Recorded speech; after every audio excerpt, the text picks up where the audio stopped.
Commander Sarah Chen stood in the briefing hall and tried not to show her impatience. The room was enormous, built to accommodate dozens of different alien species. The ceiling stretched high above her head, covered in lights that shifted colors to suit different visual spectrums. Around her sat representatives from across the Galactic Federation, each one looking more exotic than the last. The Vexari diplomat stood at the front, his tall, slender frame covered in what looked like living crystal. When he spoke, his voice came through the translation device as smooth and cold. "We gather today to discuss safe passage routes for our newest members." He gestured toward the human delegation with one four-fingered hand. "It is vital that humanity understands the dangers that exist in our galaxy." Sarah leaned back in her chair. Beside her, Lieutenant Marcus Webb shifted nervously. This was his first Federation meeting, and his eyes were wide as he took in the assembled aliens. On her other side, Dr. Yuki Tanaka sat calmly, her datapad open and ready to take notes. A massive holographic display appeared in the center of the room. It showed a map of the local galaxy with hundreds of green lines marking safe travel routes. But there, right in the middle, was a huge red zone. It looked like a wound in the map. "The Krell Nebula," the Vexari said, and several aliens in the room made sounds of distress. "For 300 of your Earth years, this region has been forbidden to all traffic. The loss rate is 98%. No species has successfully crossed it in living memory." A Karathi warrior, built like a bear made of armor plates, stood up. His voice was a deep rumble. "My people sent a battle fleet of 50 ships through the nebula 2 centuries ago. 3 ships returned. All crew members were dead or insane. We do not speak of what they found there." An Eldrin, one of the ancient floating jellyfish-like beings, pulsed with purple light. Its translator crackled. "The nebula is home to the Shrikes. They are death itself. They appear from nowhere, they strike without warning, and they leave nothing behind but wreckage. We have tried everything. Shields, weapons, stealth technology. Nothing works. The nebula is their territory, and we are simply prey." Sarah raised her hand. The Vexari looked surprised but nodded to her. "Commander Chen, you have a question?" "I do," Sarah said, standing up. "You said the loss rate is 98%. What happened to the other 2%? The Vexari's crystal surface flickered. "They did not fully enter the nebula. They turned back at the edge and barely escaped with their lives. So the actual survival rate for ships that go through is 0%. "That is correct." Sarah nodded slowly. "And how many ships have tried in the last 50 years? "None, Commander. The exclusion order has been absolute. No one has attempted passage since the Karathi disaster." "I see." Sarah pulled up her own datapad. "Then I need to inform you that there are 2,000 human colonists on Kepler Station, on the far side of the nebula. They've been cut off from resupply for 8 months. Our long-range communications are limited, but we know they're running low on essential supplies." The room erupted in noise. Aliens turned to each other, their various sounds of alarm creating a strange symphony. The Vexari held up his hands for silence. "Commander Chen, surely you do not intend—" "We're going through," Sarah said simply. The silence that followed was absolute. Finally, the Eldrin spoke, its voice almost gentle. "Commander, perhaps you do not understand. The Krell Nebula is not merely dangerous. It is a proven death trap. Every advanced species in this Federation has tried and failed. The Shrikes have been hunting there for thousands of years. They know every particle of space in that region. They are perfectly evolved predators." "How long until the bypass route is complete?" Sarah asked. The Vexari checked his display. "The dimensional bypass construction will take approximately 5 of your Earth years. It is expensive, but it is the only safe way to reach the far side of the nebula." 5 years. Sarah looked at her fellow officers. Yuki met her eyes and nodded once. Marcus looked terrified but determined. Our people don't have 5 years. They'll be dead in 6 months, maybe less. A small, furry alien near the back spoke up, its voice squeaking through the translator. Then we must consider them lost, Commander. It is tragic, but sending more ships to die will not save them. It will only add to the death toll. Sarah felt anger rising in her chest, but she kept her voice level. The United Nations Space Command does not abandon its people. We're going through the Krell Nebula, and we're bringing our colonists home. The Karathi warrior stood again. There was something like respect in his voice. You are brave, Commander Chen. But bravery without wisdom is simply suicide. Your species is young. You have not yet learned that some battles cannot be won. With respect, Sarah said, meeting the massive alien's eyes. Humanity has been fighting impossible battles since we lived in caves. We're still here. The Shrikes are about to learn what that means. The Vexari's crystal body flashed red. Commander, I must formally protest this course of action.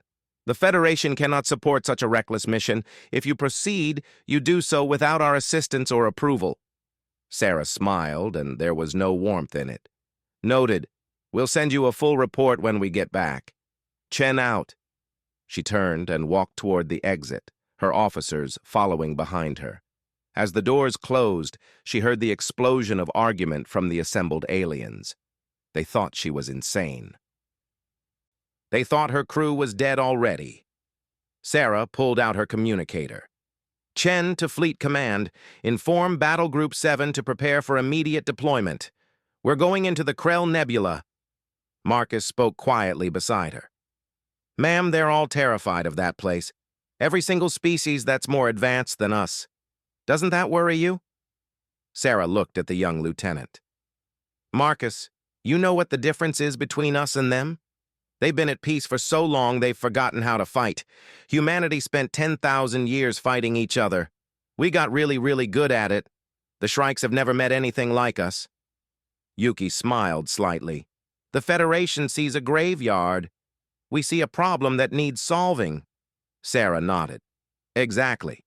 Now let's go bring our people home. Behind them, the Federation debated and argued. Ahead of them, the Krell Nebula waited in its deadly silence. And somewhere in the darkness, the Shrikes stirred, sensing new prey entering their domain. They had no idea what was coming. The UNS Indomitable led the battle group into the Krell Nebula like a knife cutting through dark water. 6 human warships followed in formation, 2 heavy cruisers, 2 destroyers, and a supply vessel protected in the center. Sarah stood on the bridge and watched the view screen as the nebula swallowed them whole. The space around them turned into a soup of colors. Purple and green gases swirled in massive clouds, lit from within by radiation that made the sensors scream warnings. Stars disappeared behind the thick cosmic fog. It was like diving into an ocean at night, beautiful and terrifying at the same time. Sensor efficiency down to 40%, reported Lieutenant Williams from the tactical station. The radiation is interfering with everything. I can barely see 300 meters ahead of us. That's how they do it, Yuki said from her science station. The Shrikes use the nebula itself as camouflage. They can see us, but we can't see them until they're right on top of us. Sarah nodded. How long until first contact, do you think? Based on the Federation reports, any minute now. She was right. Less than 10 minutes later, the alarm started screaming. Contact! Multiple bogies coming in fast from bearing 270. Williams's hands flew across his console. Count is, I can't get a solid count. They're moving too fast, at least 20, maybe more. Battle stations. Sarah's voice was calm and clear. Throughout the ship, crew members ran to their positions. Weapon systems came online. Shield generators hummed to full power. All ships, defensive formation beta. Keep the supply ship protected. The first Shrike appeared on the view screen, and Sarah understood why the aliens were so terrified. It looked like something from a nightmare, all sharp angles and dark metal that seemed to absorb light. It was about the size of a fighter craft, but it moved like a living thing, twisting and turning in ways that should have been impossible. Then there were dozens of them, swarming around the human ships like angry insects. "They're not using energy weapons," Williams said, surprised. "They're ramming us, using some kind of molecular disruption field on their hulls." "Point defense systems, full automatic," Sarah ordered. "Don't let them touch the hull." The space around the Indomitable lit up with defensive fire. The human ships had hundreds of small, automated guns designed to shoot down missiles and fighters. Now they turned that wall of bullets against the Shrikes. The effect was immediate. Shrikes that had been diving toward the ships suddenly exploded or tumbled away, their hulls torn apart by the constant stream of projectiles. But more kept coming, and some got through. A Shrike slammed into the destroyer Yamamoto's port side. Alarms screamed as a section of hull simply ceased to exist, torn apart at the molecular level. Atmosphere vented into space. The destroyer listed to one side, firing desperately at the swarm around it. "Yamamoto is hurt but still fighting," reported the communications officer. "They've sealed the breach." Sarah watched the pattern of the attack. The Shrikes were fast and deadly, but they were following a pattern. They came in waves, testing different angles, retreating when they met heavy resistance, then striking where the defenses were weakest. "They're pack hunters," she said suddenly. "Yuki, pull up everything we know about wolf packs, shark-feeding frenzies, any Earth predator that hunts in groups." Yuki's fingers flew across her console. "On it. I see what you mean. They're using classic predator tactics. Separate the weak, overwhelm with numbers, strike from blind spots. Williams, new firing pattern. I'm sending it to your station now." Sarah had spent years studying military history, including the tactics of animal predators. "We're going to turn their tactics against them. When they pull back to regroup, we don't wait. We chase them into the nebula, confuse their pattern." "Ma'am, that's risky. We'll be splitting our formation." "They expect us to be defensive. Everyone who came before us just tried to survive. We're going to hunt them back." The order went out to all ships. The next time the Shrikes pulled back for another attack run, the human ships didn't wait. The two destroyers broke formation and charged after them, guns blazing. The Shrikes scattered in confusion. They had never encountered prey that chased them. For 300 years, every ship that entered the nebula had been defensive, trying desperately to protect itself. The humans were attacking. "It's working," Marcus shouted from his station. "Shrike Group Delta is breaking up. They're confused." "Press the advantage," Sarah ordered. "Cruiser Wellington, swing around to bearing 330. Cut off their retreat path." The battle turned into a chaotic dance. The Shrikes were fast and deadly, but the humans were unpredictable. Every time the Shrikes tried to set up an attack pattern, the humans changed tactics. When the Shrikes expected defense, they got aggression. When they tried to swarm, the humans spread out and forced them to split up. An hour into the fight, something changed. The Shrikes began to retreat, not for another attack run, but actually falling back into the deeper nebula. "They're leaving," Williams said, disbelief in his voice. "We're actually winning." "Status report," Sarah demanded. "The Yamamoto took the worst damage, but she's operational. The supply ship is untouched. We destroyed or disabled 43 Shrike craft. Casualties across the fleet, 15 dead, 32 wounded." Sarah felt the weight of those numbers. 15 people who would never go home. But she kept her face neutral. "And we're still moving forward. How long until we're clear of this section?" "At current speed, 6 hours, Yuki reported. "But Commander, this is just the outer edge of the nebula. The Federation report said the attacks get worse the deeper you go." "Then we adapt faster than they do." Sarah looked at the swirling clouds on the view screen. "All ships, maintain course. Medical teams, see to the wounded. Engineering, I want damage reports in 30 minutes. Science, start analyzing the wreckage of those Shrike ships. I want to know everything about them. How they move, how they think, what makes them tick." Marcus spoke up quietly. Ma'am, the Federation said nobody ever beat the Shrikes. We just did. How? Sarah turned to look at the young officer.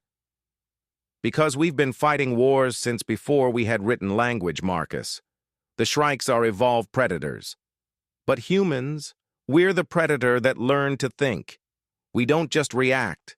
We adapt, we plan, and we never stop coming forward. She looked back at the view screen.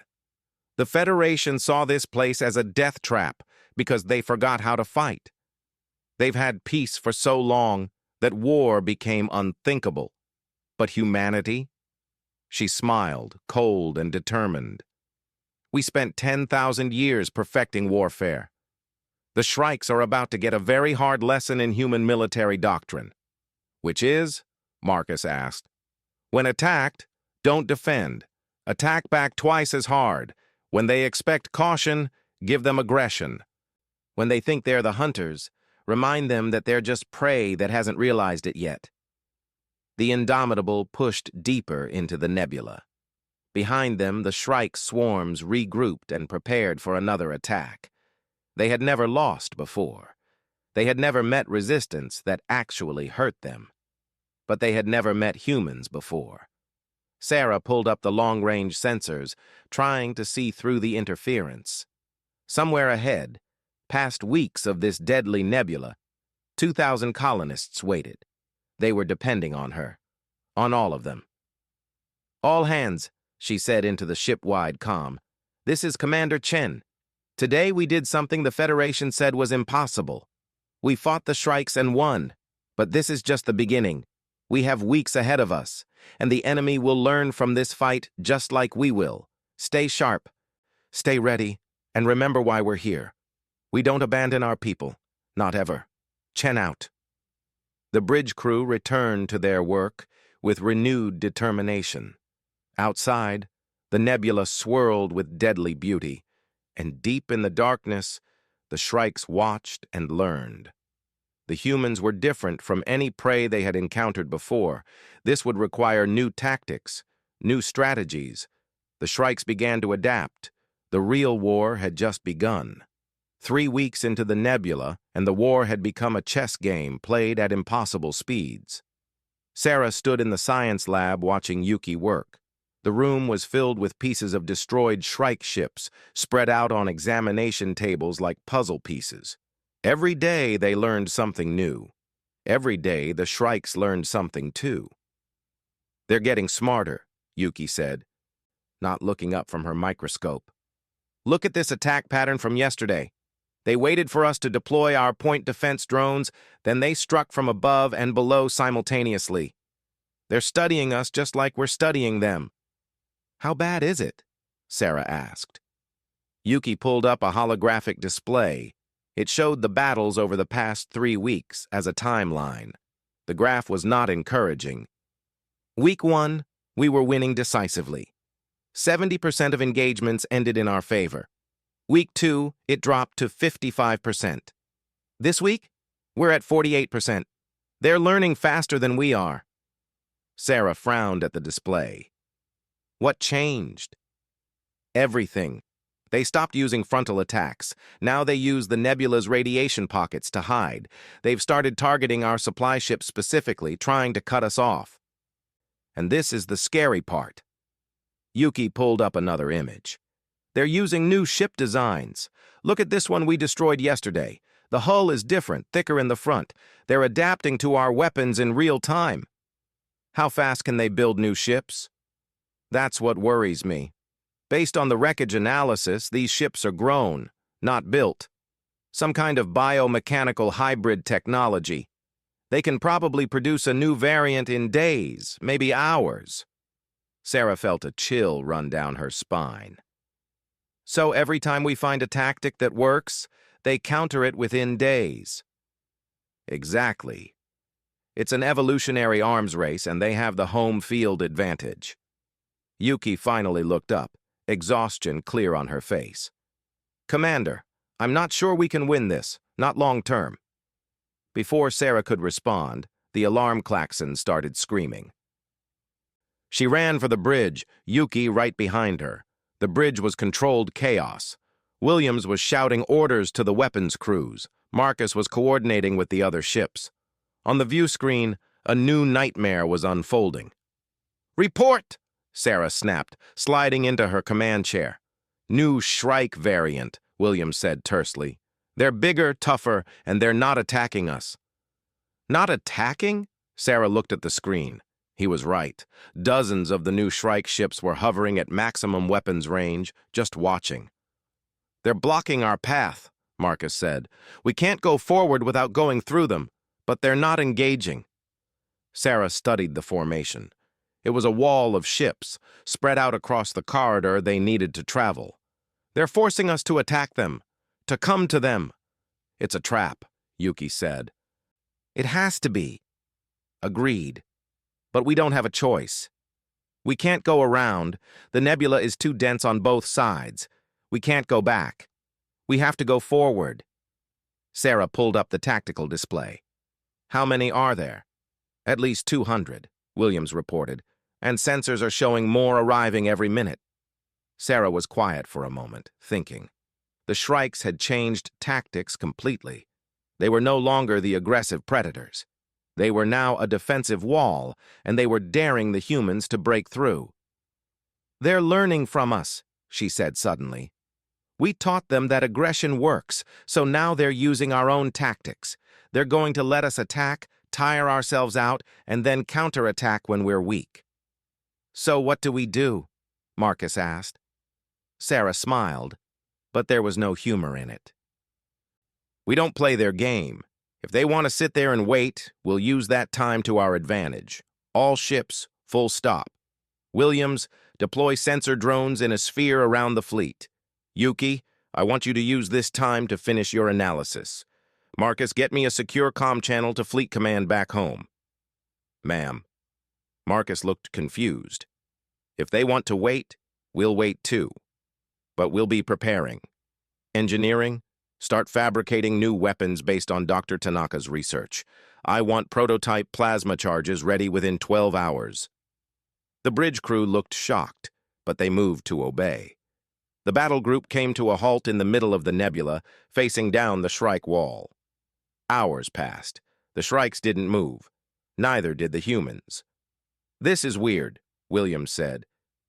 "I've never seen them this passive." "They're thinking," Sarah said. "Maybe for the first time, they're actually uncertain about what to do. We're not acting like prey anymore." Yuki came back to the bridge 6 hours later with a data pad. "I found something. Commander, I've been analyzing the wreckage, and I discovered something strange. The Shrikes are using quantum-entangled communication nodes. That's how they coordinate so perfectly. Can we disrupt it?" "Better. I think we can track it. If we can map the quantum signature, we can follow it back to the source. To wherever they're coming from." Sarah leaned forward. "Their nest?" "Exactly. And Commander, there's more. I've been studying the radiation patterns in the nebula. They're not natural. Someone shaped them, manipulated them. The Shrikes didn't just find this nebula. I think they made it, or at least modified it to suit their needs." "How long to map the quantum network?" "Already done. It leads to a massive concentration point about 2 weeks ahead of us, right in the densest part of the nebula." Yuki pulled up a star map. "Right here." Sarah studied the map. The center of the nebula was marked in deep red on the display, a zone where the radiation and interference were strongest. It was exactly where you'd put a home base if you wanted to be impossible to find.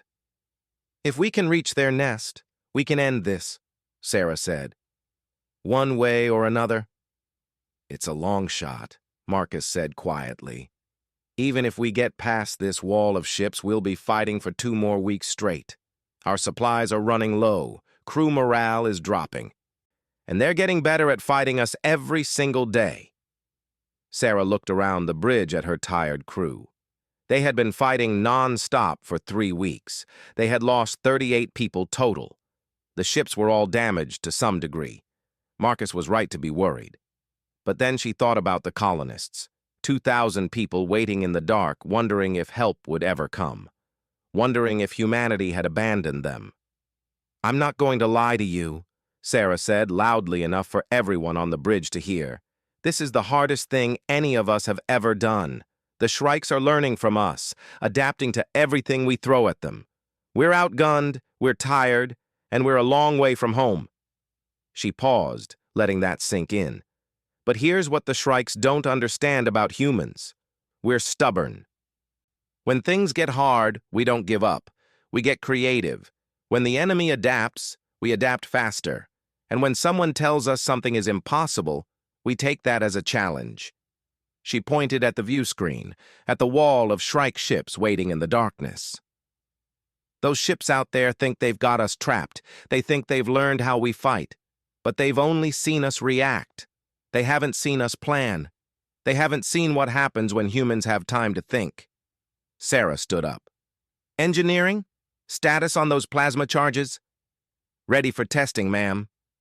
"Williams, load them into our missile tubes. We're going to give the Shrikes a present they've never seen before. All ships, prepare for full assault. We're not going around that wall. We're going through it. And we're not stopping until we reach their nest and end this war." The bridge crew straightened up, exhaustion pushed aside by determination. On the view screen, the Shrike wall waited, patient and deadly. "One more thing," Sarah said. "Yuki, open a wideband transmission. I want the Shrikes to hear this." "Channel open, Commander." Sarah looked directly at the camera. "This is Commander Sarah Chen of the United Nations Space Command to the Shrike hive mind. You've been hunting in this nebula for centuries. You've defeated every species that entered your territory, but you've never fought humans before. We're not running. We're not hiding. We're coming for you. And when we're done, this nebula will be a highway, not a graveyard. Chen out." She cut the transmission and turned to her crew. "All ships, attack formation Delta. Launch plasma charges in 3, 2, 1. Execute." The human ships came to life, surging forward. The wall of Shrikes rushed to meet them, and in the depths of the nebula, something ancient and terrible felt fear for the first time in its long existence. The humans were coming, and they were not afraid. The battle for the corridor lasted 6 hours and changed everything. The new plasma charges worked better than anyone had hoped. When they detonated, they created temporary clear zones in the nebula, burning away the gas and radiation for precious seconds. Suddenly, the Shrikes couldn't hide. Their greatest advantage vanished in flashes of white-hot fury. The Shrike wall broke after the third volley. They scattered in confusion, unused to having their home territory turned against them. The human ships pushed through, guns blazing, leaving burning wreckage in their wake. But the victory came at a terrible cost. "Commander, the Wellington is gone," Marcus reported, his voice shaking. "Direct hit to the reactor. She went down with all hands." Sarah felt the words like a physical blow. The Wellington. 450 crew members. Captain Rodriguez, who had 3 kids back home. Gone in an instant. "Keep moving forward," she forced herself to say. "We stop now. They died for nothing." The fleet pushed deeper into the nebula. Every day brought new battles. Every battle brought new losses. The destroyer Yamamoto, already damaged from the first engagement, finally succumbed to a coordinated Shrike assault. The supply ship, despite being protected in the center of the formation, took a hit that destroyed half their medical supplies. But they were winning. Slowly, painfully, they were making progress. 2 days after breaking through the wall, Yuki made a breakthrough in the science lab. "Commander, you need to see this," she said over the comm, excitement clear in her voice despite the exhaustion. Sarah left the bridge in Marcus's capable hands and headed down to the lab. Yuki was standing in front of a holographic display that showed a complex web of glowing lines. "This is the quantum communication network," Yuki explained. "Every Shrike ship is connected to it. But look here." She zoomed in on a section of the web. "There are nodes, concentration points where the signals are stronger. I think these are command ships or maybe nests. Can we target them? Better than that. I think we can listen in. Yuki's fingers danced across her console. The quantum entanglement works both ways. If we can tune our sensors to the right frequency, we might be able to intercept their communications. Do it. 3 hours later, Sarah stood in the lab again, but this time her face was pale. She had heard the Shrike communications. Through the translation matrix Yuki had built, she had heard their voices, and they were terrified. "Play it again," Sarah said quietly. The recording played. The Shrike communication was alien, but the emotion behind it was unmistakable. Fear, confusion, desperation. "They're calling us the Relentless Ones," Yuki translated. "They don't understand why we keep coming. Every other species that entered the nebula either died quickly or fled. But we're still here, still fighting, still pushing forward. They've never encountered anything like it." Sarah listened to the fear in the Shrike voices and felt a strange twist in her stomach. They weren't mindless monsters. They were intelligent beings, and they were afraid. "Yuki, why are they here? In this nebula?" "I've been analyzing the data from the quantum network. Commander, I don't think they're from our dimension. The signature is all wrong. I think they're refugees." "Refugees? From what?" "I don't know, but based on the age of some of the structures we've detected, they've been here for a very long time, maybe thousands of years. This nebula isn't just their hunting ground, it's their home, their sanctuary." Sarah was quiet for a long moment. "They attack ships because they're defending their territory. That's my theory. Every ship that's entered the nebula has been seen as an invasion, and given how every species has reacted with fear and violence, the Shrikes probably think we're all trying to destroy them. But we're not. We just need to get through. They don't know that. All they know is that ships keep coming, and some of those ships have fought back. We're the first ones to actually hurt them significantly. To them, we're not just invaders. We're existential threats." Sarah felt the weight of command pressing down on her. Every decision she made meant life or death, not just for her crew, but for everyone involved. She thought about the Wellington, the Yamamoto, the hundreds of people who had died following her orders. And she thought about the Shrikes, defending their home from what they saw as endless invasion. "Keep analyzing the network," Sarah said finally. "I want to know everything about their nest before we get there. How many ships? How many Shrikes? Everything." "Commander, what are you thinking?" "I'm thinking that maybe there's a way to end this without genocide. But first we need to show them we can't be stopped. We need to reach their home." The next week was the hardest fighting yet. The Shrikes threw everything at them. Wave after wave of ships, new variants, desperate tactics, but the humans kept coming. Sarah started using the Shrikes' own tactics against them. She deployed drones that mimicked human ship signatures, drawing away attackers. She used plasma charges to create false corridors, then attacked from different angles.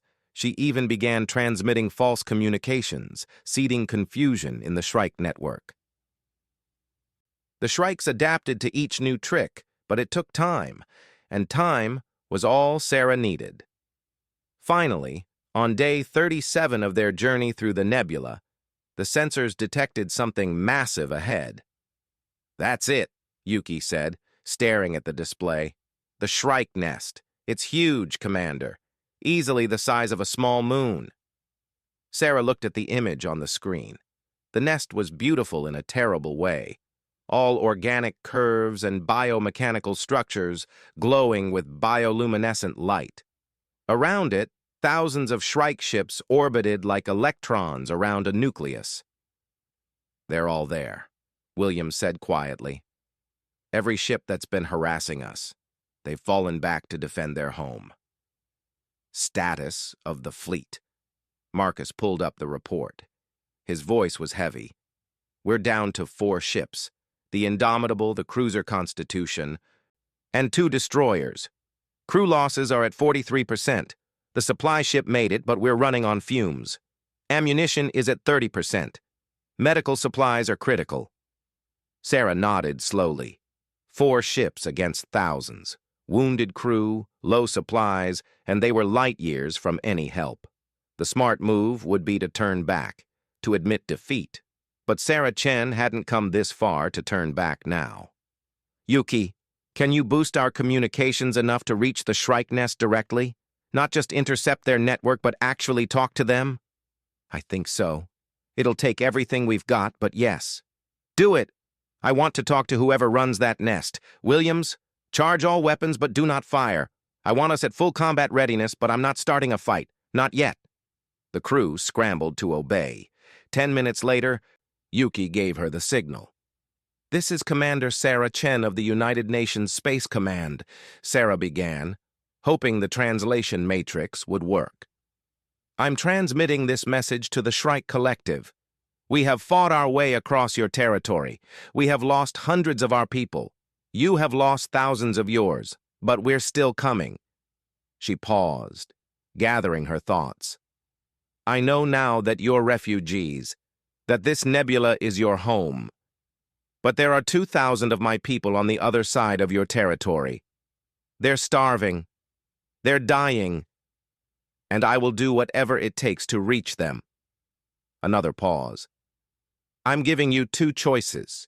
Either we fight to the death, and one of us is destroyed completely, or we find another way. I'm willing to talk. Are you? Silence fell over the bridge. For long minutes, nothing happened. The Shrike ships orbited their nest, weapons charged, ready for battle. Then, slowly, a gap opened in their formation, a path leading directly to the nest. They're responding, Yuki said, wonder in her voice. Commander, they're saying, they want to talk. Sarah let out a breath she hadn't realized she'd been holding. All ships, weapons hold. Follow me in, slowly. Marcus, if this is a trap, I want you to get the supply ship out of here. Get to Kepler Station. Don't worry about us. Ma'am, that's an order.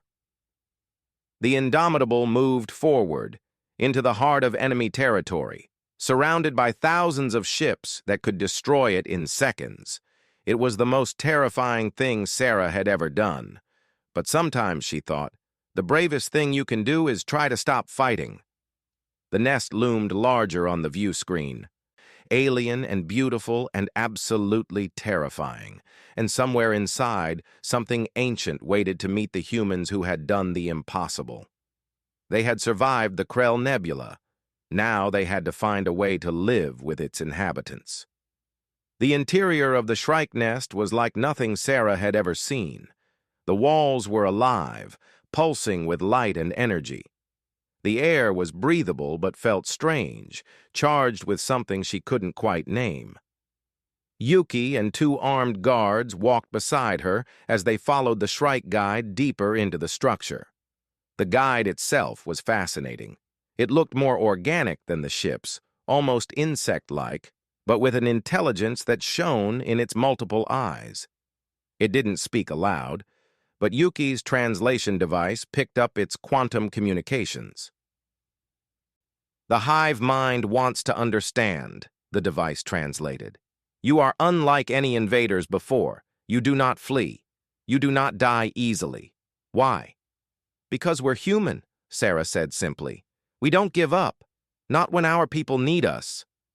They entered a massive chamber. At its center was something that took Sarah's breath away. It looked like a combination of organic matter and crystalline structure, easily the size of a building. It pulsed with light, and Sarah realized this was the hive mind itself, the intelligence that controlled all the Shrikes. Welcome, Commander Chen, the translation device said, the voice coming from everywhere at once. You have fought well. You have killed many of us. We have killed many of you. And yet you offer peace. We do not understand. Sarah stepped forward, fighting the urge to show any fear. Because peace is better than extinction, for both of us. My people need safe passage through your territory. You need to be left alone in your home. Maybe we can both get what we want. Other species said similar words before. They lied. They wanted to study us, to exploit our space, to take our resources. I'm sure some of them did, Sarah agreed. But I'm not them. Look into my mind if you can. You're telepathic, right? Look and see if I'm lying. The chamber fell silent. Sarah felt something brush against her thoughts, gentle but alien. It was uncomfortable but not painful. After a moment, it withdrew. You speak truth, the hive mind said, and there was surprise in its voice. You genuinely wish only passage, but how can we trust? How can we know that other humans will not come seeking conquest? Because we'll make an agreement, a treaty. You protect your space, we establish a safe corridor through it. Any human ship that deviates from that corridor, you can defend against, but ships on the approved route are left alone. In exchange, we help you defend against any other species that tries to invade. You would defend us? After we killed so many of you? Sarah was quiet for a moment, thinking of the Wellington, of all the crew members who had died. Yes, because war should only be the last option, not the first one, because I've seen into your memories through that quantum link. I know you're refugees, I know you're afraid, and I know what it's like to be afraid for your people's survival. The hive mind pulsed with different colors, and Sarah sensed it was conferring with itself. Finally, it spoke again. We came through a dimensional rift 3,000 years ago. Our original dimension was dying, consumed by something we could not fight. We fled here and found this nebula. We shaped it, made it our home, and then ships began to come. Curious at first, then aggressive. We defended ourselves the only way we knew how. Images flashed through Sarah's mind, transmitted directly by the hive mind. She saw the Shrikes fleeing their dying world. She saw them terrified and desperate. She saw them defending their new home against wave after wave of explorers, traders, and eventually military fleets. 300 years ago, a Karathi fleet entered our home, the hive mind continued. They did not come seeking passage. They came to exterminate us. They called us monsters, demons, things that should not exist. We fought back. We won, but at great cost. Since then, we have been aggressive. We attack first, before ships can attack us. Sarah nodded slowly. You've been defending yourselves, but now you're killing innocent people too, traders, colonists, scientists, people who don't want to hurt you. How are we to know the difference? How can we trust? That's what the treaty is for. Clear rules, clear consequences. And Commander, if I may call you that, we humans are very good at keeping our word. Once we make a promise, we follow through. It's one of our most annoying qualities. Yuki stepped forward. There's another benefit to working with humans. We're adaptable. We can help you improve your technology, your defenses. We can share information about potential threats from other dimensions. We've studied dimensional physics extensively. The hive mind considered this. And what do you gain beyond passage? Knowledge, Sarah said. Your biotechnology is incredible. Your quantum communication network, your ship-growing capabilities, your understanding of this nebula. That's valuable. Not to exploit, but to learn from. And maybe eventually friendship. Humans are very good at making friends out of former enemies. Friendship. The hive mind seemed to taste the word. We have been alone for 3,000 years, Commander. We have only known fear and violence. Friendship seems impossible. 6 weeks ago, the Galactic Federation told me crossing this nebula was impossible, Sarah replied. I'm starting to think impossible is just something that hasn't been done yet. The chamber pulsed with light. Minutes passed. Finally, the hive mind spoke. We agree to your treaty, with conditions. We will allow safe passage through a single corridor. Any ship that deviates is fair prey. In exchange, you will help us secure our borders against invasion. And Commander Chen, You specifically will return here in 1 year to review this agreement. If it is working, we will expand it. If not, we return to war." "Agreed," Sarah said immediately. "I'll return in 1 year. You have my word." "Then we have peace, Commander, for now." Sarah felt relief wash over her. "Thank you, and I'm sorry for your losses. I know we killed many of your people getting here. I wish there had been another way." "As do we. But perhaps this bloodshed will be the last. Perhaps both our species can learn from it." "I hope so." 2 days later, the human fleet emerged from the far side of the Krell Nebula. They were escorted by Shrike ships which turned back at the edge of their territory. Ahead, Kepler Station hung in space, its lights dim but still burning. The colonists were alive. Weak from rationing, scared from months of isolation, but alive. The reunion was emotional. Sarah stood on the station's observation deck and watched her crew members hugging colonists, tears streaming down faces as families were reunited through video calls with Earth. Marcus approached her, looking more mature than he had 6 weeks ago. "We did it, Commander. Against all odds, we actually did it." "We lost too many people along the way," Sarah said quietly, "but we saved 2,000 more, and we turned a death trap into a highway. The Federation is going to lose their minds when they hear about the treaty." Sarah smiled slightly. "Let them. We did what we came here to do.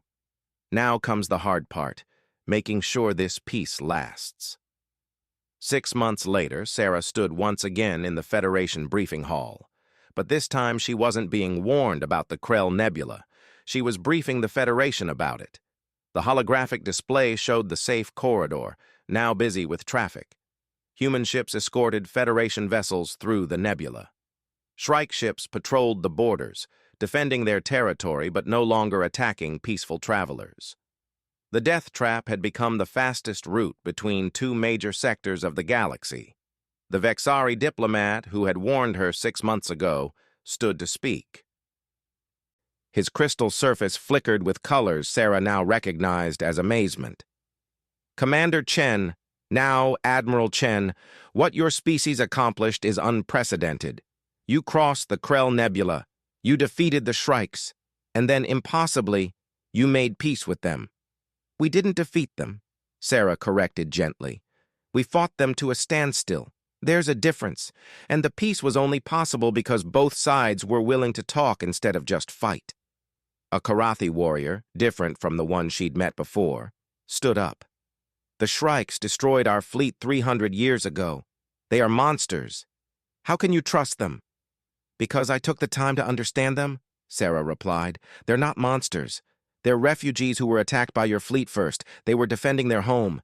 If someone invaded Earth, we'd fight back just as hard." "You risk much on this trust." "Yes. But that's what leadership is. Making hard choices, taking calculated risks, and having the courage to try peace even when war seems easier." The Eldrin's voice came through its translator. "What you did required not just courage, but wisdom and mercy. You could have tried to exterminate the Shrikes. With enough force, you might have succeeded. But you chose a different path." Sarah nodded. "Because genocide is never the answer. Because we're all just trying to survive in this galaxy. And because humans learned a long time ago that former enemies often make the best allies." The Vexari spoke again. "How did you know it would work? How were you certain you could cross the nebula?" Sarah smiled. "I wasn't certain, but I knew we had to try. You see, the difference between humans and most other species isn't that we're braver or stronger or smarter. It's that we're stubborn. When you tell us something is impossible, we hear that as a challenge.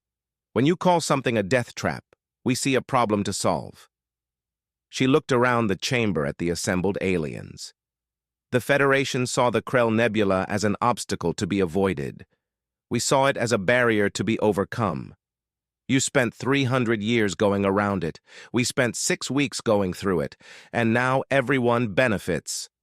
"But at what cost?" the Karathi asked. You lost hundreds of crew members. Yes, and I think about them every day. Every single one was a hero. They died so that others could live. That's what humans do. We sacrifice for each other, we fight for each other, and we never, ever leave our people behind. After the briefing, Sarah walked through the station's corridors. Through the windows, she could see ships entering and leaving the nebula. Human vessels, Federation ships, even some species she didn't recognize, all using the safe corridor, all benefiting from what her crew had accomplished. Yuki fell into step beside her. The Federation Council is voting next week on making you the official ambassador to the Shrikes. I figured. It's fine. I promised to go back in 6 months anyway. Are you nervous about meeting the hive mind again?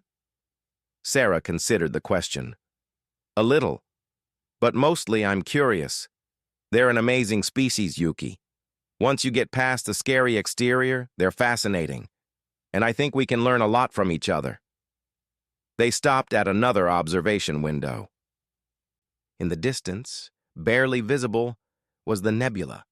It still looked dangerous, still glowed with unnatural colors, but it was no longer forbidden, no longer a graveyard. The Federation called it a death trap, Sarah said softly. But for humanity it was just another Tuesday, just another impossible problem to solve, just another barrier to break through. Do you think we'll always be like this? Yuki asked. Always charging into danger, always fighting against impossible odds. Sarah smiled. I hope so, because that's what makes us human. We don't know how to give up. We don't know how to accept limits. Someone tells us we can't do something, and we immediately start figuring out how to prove them wrong. The galaxy doesn't know what hit it.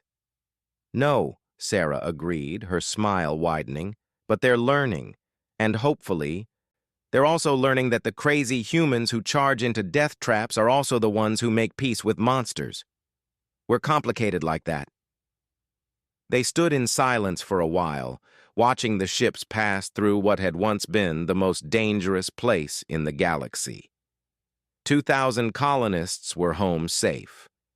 A new alliance had been formed, and the impossible had become routine. Somewhere in the depths of the nebula, the hive mind watched the ships pass through its territory. For 3,000 years, it had known only fear and violence. But now, for the first time in its long existence, it felt something new: hope. The humans had proven that even the deadliest enemies could become allies, that even the most impossible problems could be solved, that courage and stubbornness and a refusal to accept defeat could change everything. The Shrikes had called humans the relentless ones. The Federation had called them crazy. Both were right, and the galaxy would never be the same.